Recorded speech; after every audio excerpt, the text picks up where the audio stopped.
Jean, en ressources humaines, on parle beaucoup d'évaluation de potentiel. Dans quelle mesure et dans quelle situation les gestionnaires vont avoir recours à de l'évaluation de potentiel? Okay.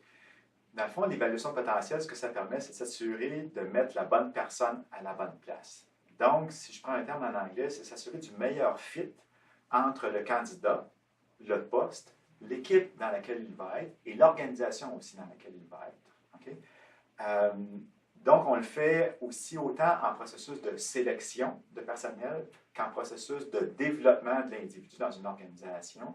On va le faire aussi au niveau de gestion d'équipe. Donc, quand il y a des équipes qui ont différentes difficultés, on peut utiliser l'évaluation potentielle dans ce contexte-là aussi.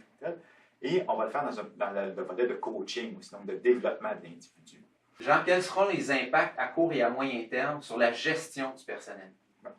À très court terme, ce que ça permet, c'est dans notre façon de procéder, quand un individu, surtout dans un processus de sélection, quand l'individu a passé les tests psychométriques pour son évaluation de potentiel, ce qu'on fait, c'est qu'on va faire un retour au candidat et à son supérieur immédiat. Donc, à très court terme, c'est vraiment de faciliter l'intégration d'individus dans l'organisation, s'assurer que, si je vous donne un exemple, une personne qui est très extravertie, très compétitive, quand elle va arriver dans un nouveau milieu, si elle demeure extravertie et qu'elle n'est pas vigilante par rapport à ça, ses collègues peuvent la trouver trop compétitive. Donc, en lui remettant immédiatement ses résultats des tests, la personne peut être vigilante par rapport à elle-même à son intégration dans l'organisation.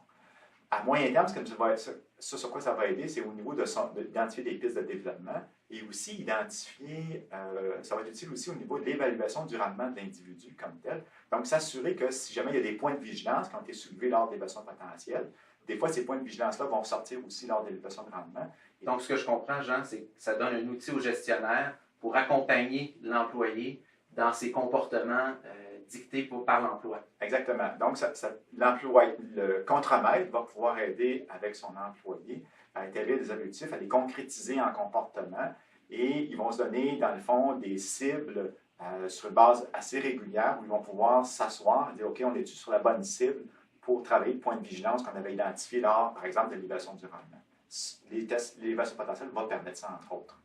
Jean, pour quel type d'entreprise on peut avoir recours à l'évaluation de potentiel? On le fait pour vraiment tous les types d'entreprises. Donc, on parle de TTE qui ont 10 employés, à des entreprises qui ont 500 employés et plus. Et on le fait aussi à tous les niveaux de postes dans les organisations. Donc, à des postes de journaliers, de superviseurs de premier niveau, comme à des postes de directeurs généraux et de présidents d'organisation. Donc, on touche vraiment l'ensemble des organisations qui peuvent exister. Et ce, dans tous les services. Merci, Jean. Merci.